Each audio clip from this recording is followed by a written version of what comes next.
Xush kelibsiz. Aziz tinglovchi, hikoya keng tarqalishi uchun iltimos like tugmachasini bosib qo'yishni unutmang.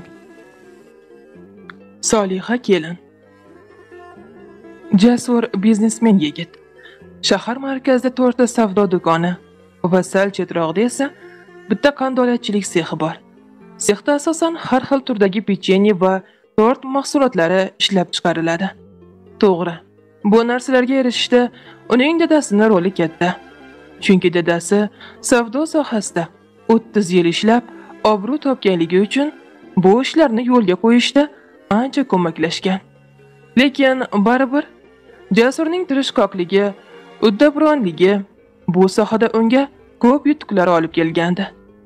Ish bilan ovora bo'lib, o'zi haqida o'ylash, biror tuzukroq joyda dam olish uning xayoliga ham kelmasdi. U hayotda juda ham realist bo'lib, hamma narsaga faqat mehnat qilibgina erishish mumkin deb hisoblardi. Yosh bo'lishiga qaramay ko'p odamlar bilan muomala qilgani uchunmi, haqiqiy hayot maktabida pishib yetilgan edi. U bu ishlarga berilib ketganidan mana 27 ga kiribdiki, haligacha bo'ydoq yuribdi. Onasi Nargiza opani ta'na dashnomlari qani endi quloqiga kirsa, bir ikki marta dadasi Ahror aka yoniga o'tkazib olib, jiddiy gaplashib ham biror natijaga erisha olmadi. Bugun ham kechki ovqatdan keyin Nargiza opa Jasurni erta kelganidan foydalanib shu haqida gap ochdi. Qachongacha shunday yurasan? Bizni nomuslarga o'ldirib bo'lding-ku. Seni deb mahallada bosh ko'tarib yura olmay qoldik. Bas yetar. Bu yil uylansang ham uylanasan, uylanmasang ham uylanasan dedi. Dadasi ham bir xo'rsinib qo'yib dedi. Ishlaring sal yengillagan bo'lsa cho'zib, nima qilding? Uylanib qo'ya qol deb qo'ydi. Jasur xo'p degandek bo'lib, charchaganini bahona qilib yotog'iga kirib ketdi. Er-xotin hayron bo'lib, bir-biriga qaragancha angrayib qolishdi. Sababi har doim bunday vaziyatlarda Jasur keyin deya hech yo'l bermasdi. Ertalab nonushtadan so'ng ishga otlanayotgan Jasurni onasi to'xtatib sekin so'radi. O'g'lim, senga qanaqa qizlar yoqadi? Qanaqasidan topaylik dedi. Uyda o'tiradigan bo'lsin. O'qigani kerak emas dedi. Keskin holatda Jasur. Xo'p, yaxshi. Shunisiga ham shukr deb qo'ydi Nargiza opa. O'g'lini shuncha yil yurib, endi birdan rozi bo'lib qolganiga onaizor hayron edi. Aslida hayron bo'lmasa ham bo'laveradi. Sababi Jasurning o'zi bu yil uylanishni rejalashtirib qo'ygandi. U hamma ishni reja asosida qilar, shaxsiy hayotini ham reja asosida qurmoqchi edi. Nargiza opa nonushtadan so'ng hamma yoqni saramjomlab, go'shakni olib sekin dugonasi Dilbarxonga qo'ng'iroq qildi. Abror aka har kun nonushtadan so'ng tomorqasidagi teplitsaga kirib ketib, tushlikka yaqin chiqadi. Shuning uchun hovlida hech kim yo'qligidan foydalanib, Nargiza opa ovozini baland qo'yganicha go'shakka gapira ketdi.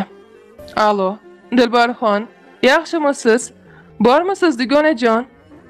Hol ahvol so'rashi bo'lgach, darrov Dunyokunga qiz haqida surishtirdi.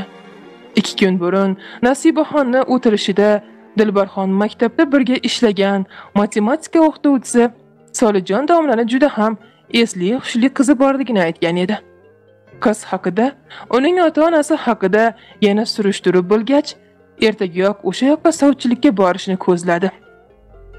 Haqiqatan ham Solijon domlani 2 ta o'g'ildan tashqari kenja Gulbahor ismli qizi ham bor edi.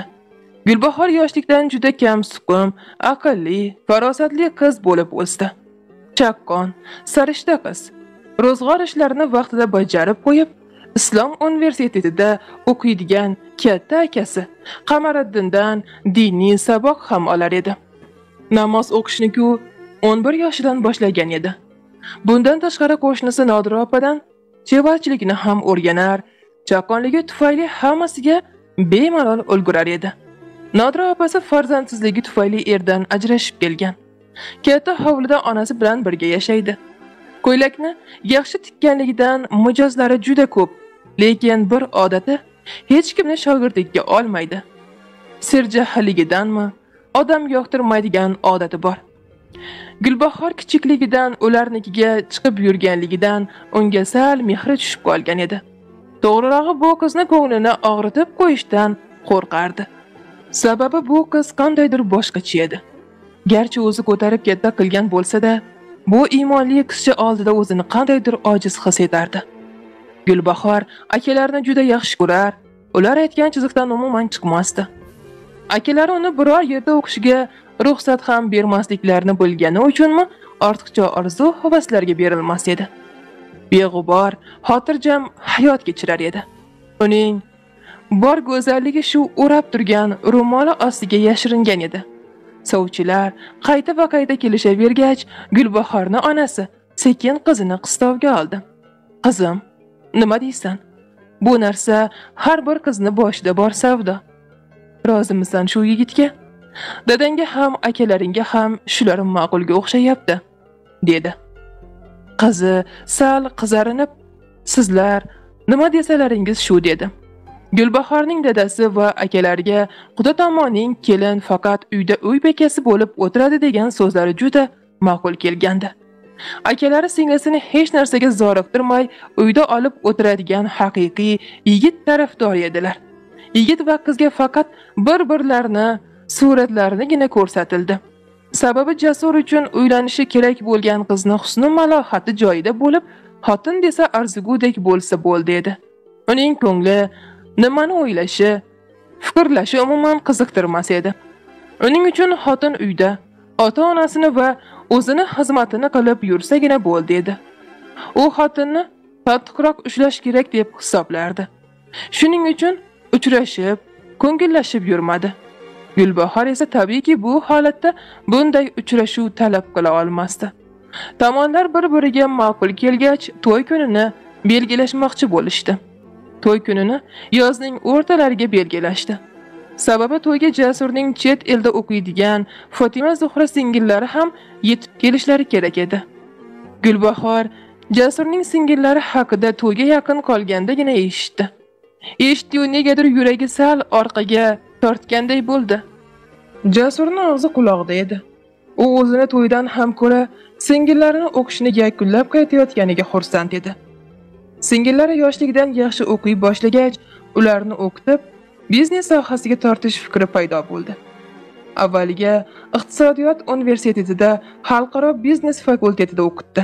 Keyinchalik esa qo'shma korxonadagi tanishlari orqali Londonga magistratura o'qishga joyladi. Mana endi ular o'qishni yakunlab yurtga qaytishmoqda. Uning nazdida keyinchalik qizlar chet el bilan xalqaro tovar ayirboshlashda dillerlik qilishlari kerak edi. O'zi yaxshi o'qinmaganligidan na iloj singillarini o'qitib, biznesini kengaytirmoqchi edi.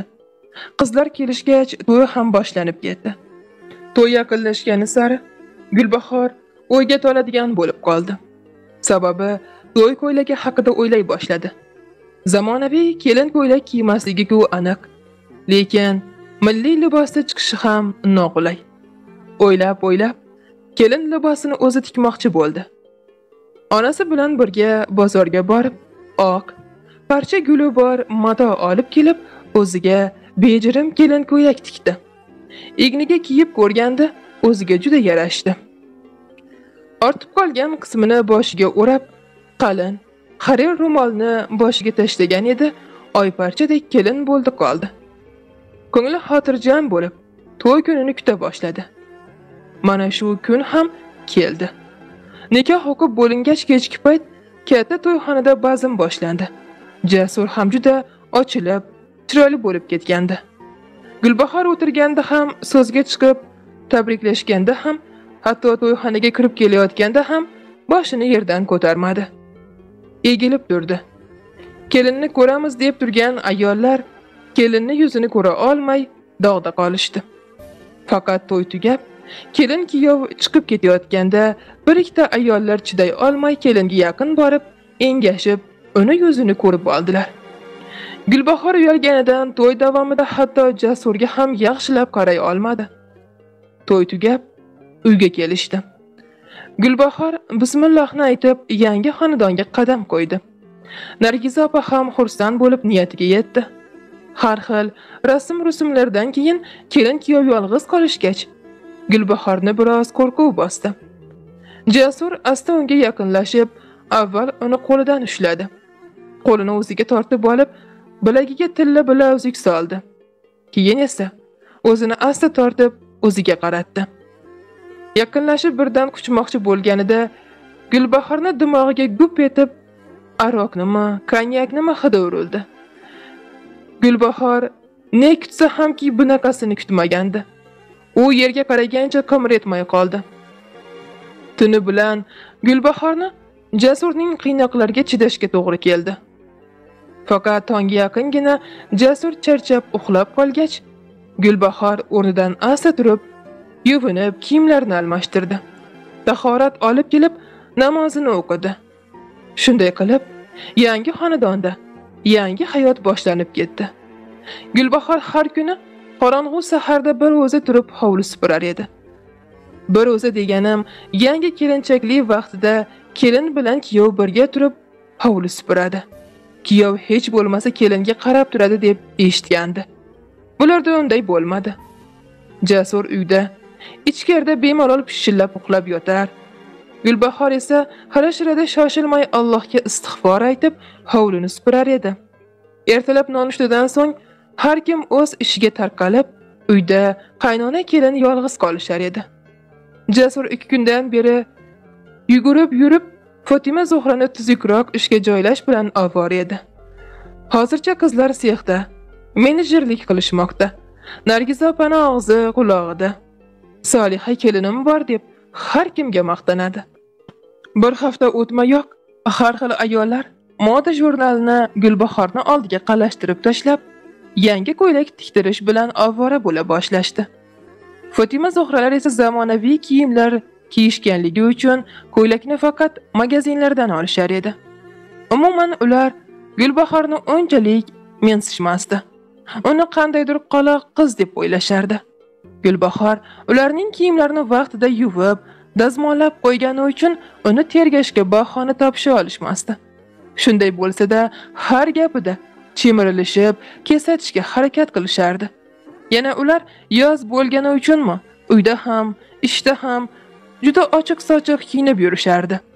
Ayniqsa, uyda bo'lgan kunlari sonlargacha ochiq bo'lgan yengil bir-birolarni ignalariga ilib olib, stolda oyoqlarini alishtirib o'tirishlarini ko'rib, Gulbahor ba'zan uyalib ham ketardi. Hammasi yaxshi, hammasiga chidasa bo'lardi. Ammo Jasurning tunda ichib kelishlari uni qiyin ahvolga solib qo'yayotgandi. Jasur asli ichmasdi, lekin kompanyonlar bilan ish yuzasidan ichishiga to'g'ri kelardi. Uning uchun hayotda shu ishi muhim hisoblanardi.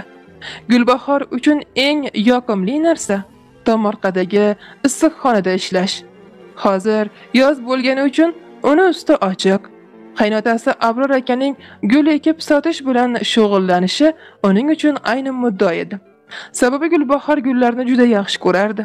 U qaynotasi bilan deyarli teppa-teng ishlardi. Ba'zan uzr so'rab, asr vaqtida namoz o'qib olishga ruxsat so'raganda, qaynotasi hijolat bo'lib qizarinar, chunki uni o'zi namoz o'qimasdi. Bora-bora shu kelinidan uyalganidanmi, ertalabdan masjidga qatnay boshladi. Kunlar ketidan oylar o'tdi. Jasur hamon ichishni qo'ymasdi. To'g'ri, o'lgudek mast bo'lmasa ham, baribir shu nopok holda Gulbahorni oldiga kirib yotardi. Bundan Gulbahor qattiq iztirob chekardi.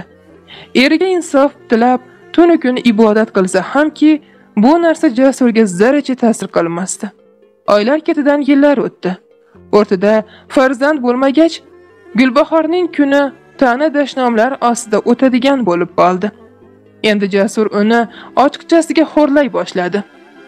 O'zing ham, ibodatlaring ham bir pul derdi.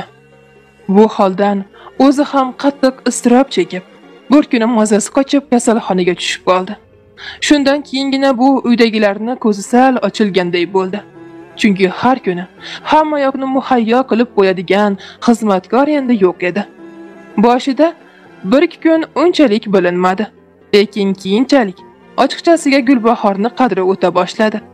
Nargiz opa zo'rlab bo'lsa ham Jasurni kasalxonaga borgiza olmadi. Gulbahor 10 kuncha kasalxonada yotib, tuzalib chiqqach, o'sha yerdan to'g'ri onasinikiga bordi. To'g'rirog'i onasi uni olib ketdi. Qudalariga 3-4 kun shu yerda yotib tursin deya iltimos qildi. Qudalar na iloj ko'nishdi. Lekin oradan bir hafta o'tdi hamki, kelin uyga qaytay demasdi. Qudalarni toqati tog' bo'la boshladi. Endi Jasurni ham burniga suv kirgandi. Chunki har kuni oldida yotuvchi xotin yo'q edi. Abror aka bilan Nargiz opa birgalashib kelinni olib kelish uchun borishdi. Lekin qudalari bundan buyon Gulbahor ularni o'g'li bilan yashamasligini aytib, kelinni yana berishmadi. Bu gaplarni eshitib, Jasur ham dovdirab qoldi. Iloji yo'q. Bir kuni ishdan keyin o'zi bordi. Gulbahorning akalari yaxshilab kutib olishdi, lekin so'ngida baribir singillarini u bilan boshqa yashamasligini aytib, uni uyidan kuzatib qo'yishdi. Jasur ham, uydagilari ham hammasi hayron edi. Mahalla oqsoqollarini o'rtaga qo'yib ko'rishdi. Baribir bo'lmadi. Gulbahor akalari yordamida qonuniy ajrashish uchun sudga ariza berdi. Uzoq urinishlardan so'ng oradan 6 oy o'tgach 2 yosh rostakamiga ajrashishdi. Kelini yuklarini olib ketish uchun kelganlarga janjal chiqarish maqsadida yuklarni yarmisini bermaymiz deyishlariga qaramay, quda tomon qancha narsa berilsa, g'iring demay borini olib ketishdi. Tamom. Muallifdan. Gulbahorning keyingi taqdiri to'g'risida aytadigan bo'lsak, ona uydagilari boshqa shaharga uzoq qarindoshlarga turmushga berib yuborishdi. U o'sha yerda farzandli bo'lib, baxtli hayot kechirmoqda. Jasur to'g'risida keyingi boshqa hikoya qilamiz. Armonli dunyo nomi bilan chiqadi hikoya. Bizdan uzoqlashmang. Muallif G'ayratbek Habibullo o'g'li. E'tiboringiz uchun